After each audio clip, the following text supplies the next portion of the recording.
Okay, so what I'm going to do with my first project is I wanted to lighten the shutter for a long time.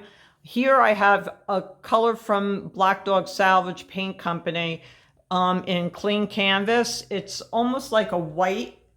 And I think that what I'm going to do is I use one wet brush, one dry brush, and I'm going to dip it in the paint and add little soft strokes to the top of the shutter and wipe it off with a rag. Before I started this process, I made sure I cleaned the shutter off from dust.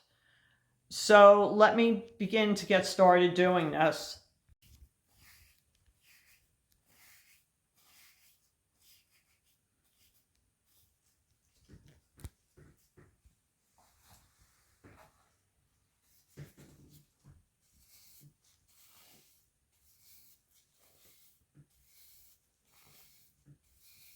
Now I'm just blending this in. And once it's blended, you don't want to touch it anymore because you'll just keep wiping it off. So you really have to just let it be. And it's going to dry. See how it's lightening it ever so slightly because I don't want to take the character of the chip from the shutter away. Okay, so normally if it was a better day, I'd be standing up to do this, but because I have MS and I'm due for my infusion Thursday, I'm sitting in my walker to do this. So I have better balance. So I'm just, like I said, I'm rubbing the paint on like this. And I'm only doing a little bit at a time because I only want a little bit of lightening. And I'm going around the lock right now.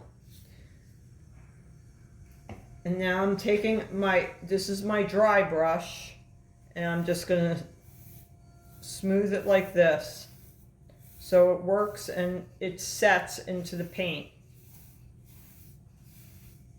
And I do little bits at a time of this because you don't want it to, I don't want it to take away every bit of chippiness. And I'm just going to do the lock ever so slightly because it has like a little bracket on it. And I love it because this little thing right here, I hang wreaths from it and everything for the holidays. It's so much fun working with this shutter. I wish I could make it down to Black Dog Salvage and go through their shop. They have such beautiful things and everything on display. Okay, and now I'm going to try this a little bit. And now I just leave it. If you notice, I'm leaving this now. I don't touch it because you'll just keep wiping it off. And as I said, I'm going very subtle with this. And this paint really can be used on numerous things. That's what I really read about it. And the information I will supply in my blog post, it's really astounding what this paint could be used over. So I'm going to begin up here. Just a little bit. And I'm going to wipe it in with my dry brush. And just remember, when you paint, I've always said this in my blog posts before, especially when you're working to age things, you don't want it perfect because in life, things, even humans, we don't age perfectly. So, don't say, oh, I have to fix this, it's not perfect, because if you keep going over it while it's damp, it's never going to be right. Okay, as you can see, this is the first half of the shutter and after the first process. What I did basically is, this is my wet brush. You basically want this damp, but you want as little paint as you can. I dip only my corner. Can you see that real clearly? The corner of my brush. And then I add it to my shutter. Using this dry brush, I then blend it like this. So right now, this is the first step to the aging process. And now I am going to let this half of the shutter dry, and then I'm going to work on this half.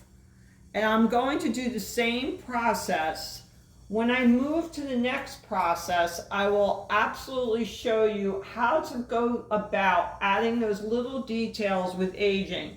When you are aging a piece of a shutter or a piece of furniture, it doesn't all get done in one step. What you're trying to do is add layers and layers of paint.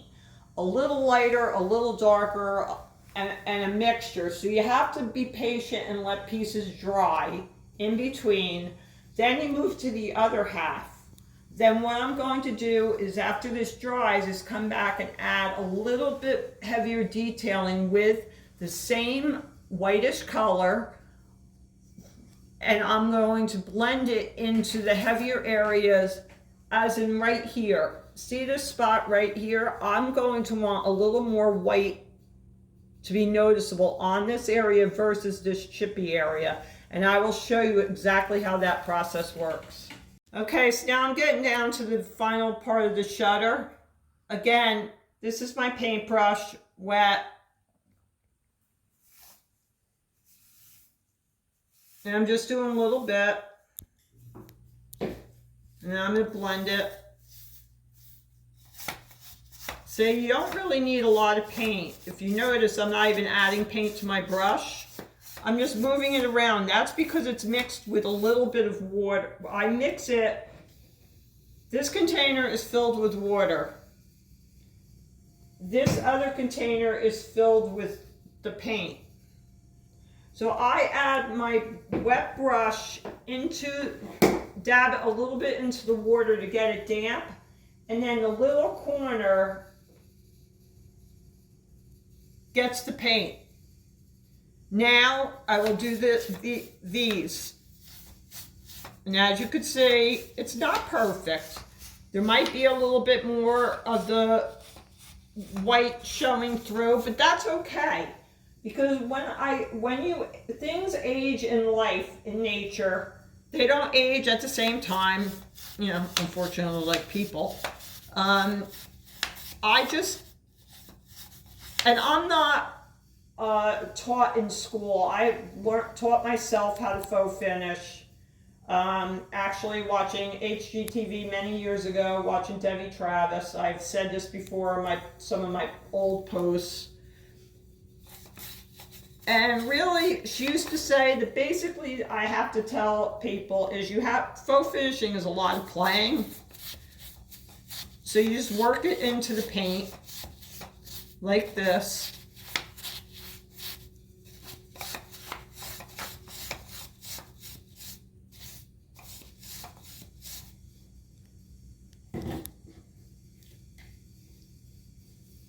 Okay, let me grab my other brush. And then I'm going to blend this in. And this is why, once I get to this process, I stop. Because it needs to dry and cure. If you keep moving it, the paint's going to come off. So I'm going to let this dry. And then, like I said, I will show you the final steps that I do to add more age.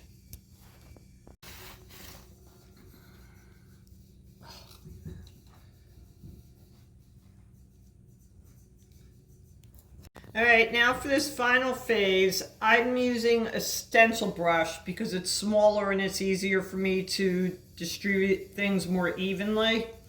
Now where this is there's more paint here than here. I want the chippy to show. So what I'm going to do is just apply a little bit of paint.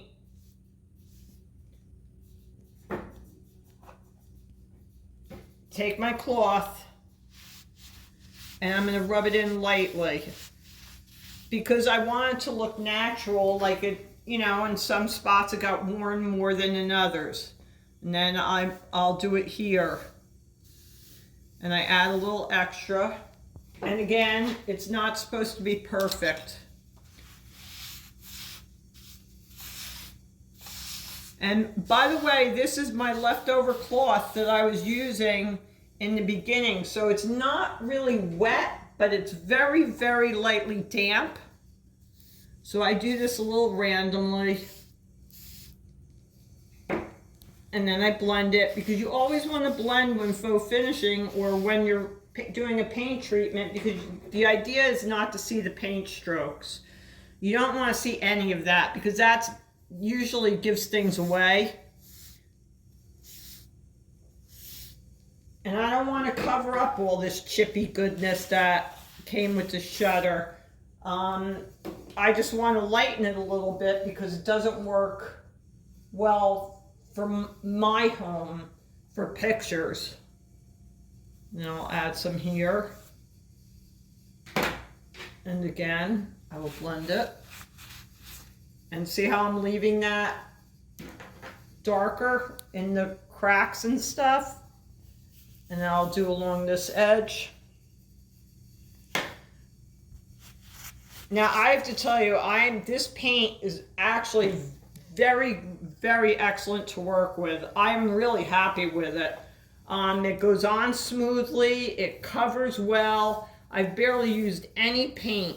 Now granted, I'm doing a treatment, but I could tell by the way this paint blends, you're not going to need a lot of paint. So then again, I just pick random spots.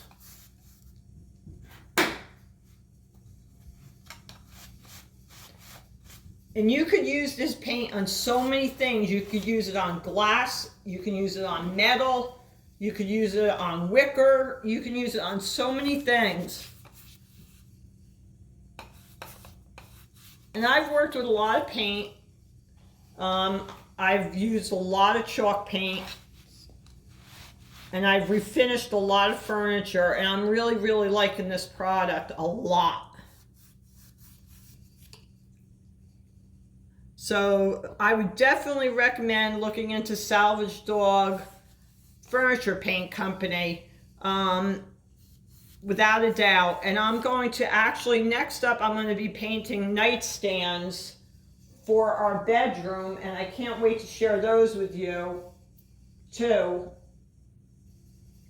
I just have to do one thing at a time.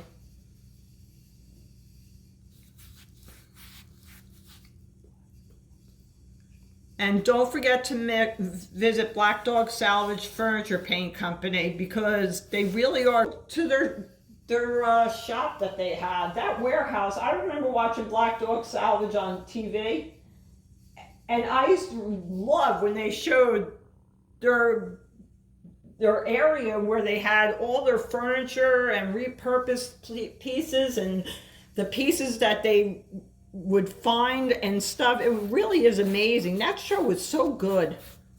I miss it, actually. I miss watching Robert and Mike. My husband and I used to watch it all the time.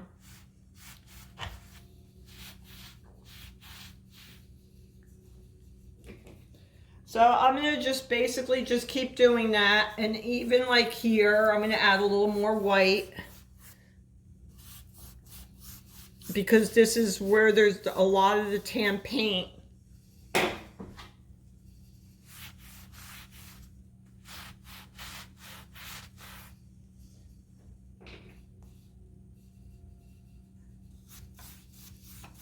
And the girls that are handling the paint company, they are so wonderful. I can't tell you enough how nice these people are.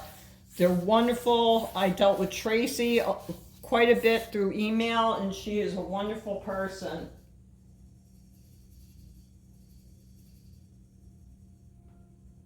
And they also have great colors. They have mixtures and stuff. They're really really beautiful colors.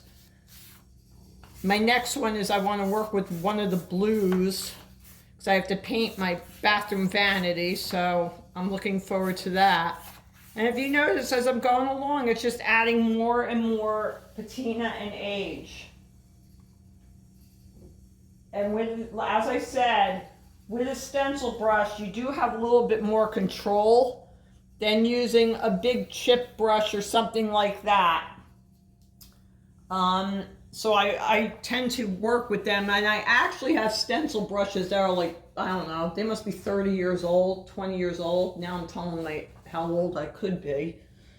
But yeah, I've just saved them over the years because, you know, brushes take a beating, and actually sometimes for this process, using a worn brush is really the way to go. Because it's broken in already. That's why for a lot of faux finishing, I use chip brushes, because, you know, faux finishing and doing all these different details and stuff, brushes take a beating. So chip brushes, you know, aren't expensive, and as I said, you need one wet, one dry a lot of times when you're doing all of this stuff. Excuse me while I shift.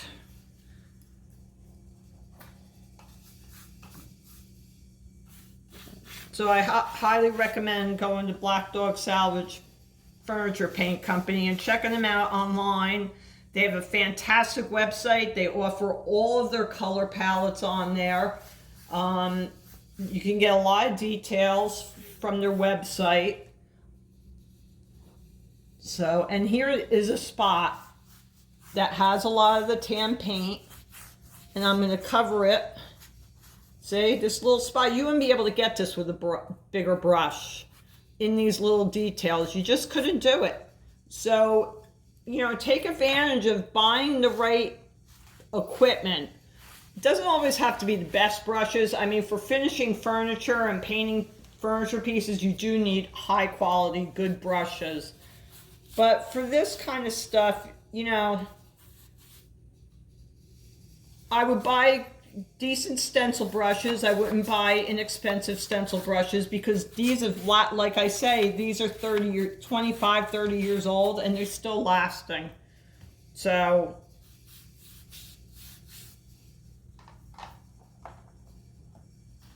okay, I'm going to add a little bit more down here.